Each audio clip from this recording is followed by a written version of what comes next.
Telugu news. Eluru జిల్లా పోలవరం మండలం గుటాల గ్రామంలోని జిల్లా పరిషత్ ఉన్నత పాఠశాలలో AP sports authority director Kovasu Jagadeeswari ఘనంగా ప్రారంభించారు. రిబ్బన్ కట్ చేసి టాస్ వేయడం ద్వారా పోలీసులు శ్రీకారం చుట్టారు. అనంతరం క్రీడాకారులను ఉత్సాహపరుస్తూ క్రీడాస్ఫూర్తితో ఆడాలని సూచించారు. గ్రామీణ ప్రాంతాల్లో క్రీడలను ప్రోత్సహించడం ఎంతో అవసరమన్నారు. టోర్నమెంట్ నిర్వాహకులను అభినందించిన ఆమె క్రీడాకారుల ప్రోత్సాహార్థం 23,000 విరాళంగా అందజేశారు. ఒక మంచి ఉద్దేశంతో క్యాంప్స్ పెట్టినప్పుడు ప్రభుత్వం వారికి చక్కగా ఒక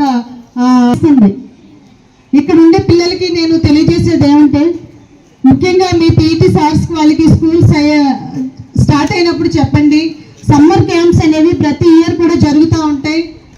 పీటీ చూస్తూ ఉంటాం చాలా వరకు. ఇప్పుడు క్రీడలకి పురుష భేదం అంటే స్త్రీలు మగ పార్టిసిపేట్ అందరికి కూడా ఆల్ ది బెస్ట్ చెప్తున్నాను. ముఖ్యంగా మన రాష్ట్ర ముఖ్యమంత్రి వర్యులు శ్రీ నారా చంద్రబాబు నాయుడు గారు ప్రతి ఒక్క స్కూల్లో, అలాగే ఇప్పుడు మనం సమ్మర్ కాబట్టి ప్రతి జిల్లాలో కూడా అనేవి నిర్వహిస్తున్నారు.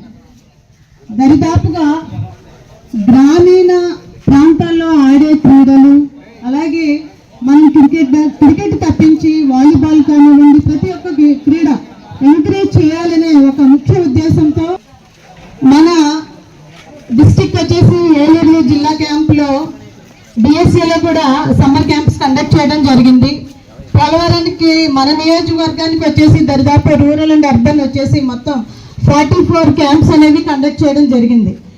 మన దురదృష్టమో అదృష్టమో మనకు తెలియదు, కానీ ఒక మంచి ఫార్వర్డ్ స్టెప్ చేయకపోవడం వల్ల ఈ సంవత్సరం ఇక్కడ క్యాంప్స్ అనేవి 2-3 పేర్లు అయితే ఇచ్చారు, కానీ వాళ్ళు ముందుకు రాలేదు. ఎందుకంటే ఇది ఒక మంచి అవకాశం. నమస్తే, వెల్కమ్ టు ఏవన్ టీవీ.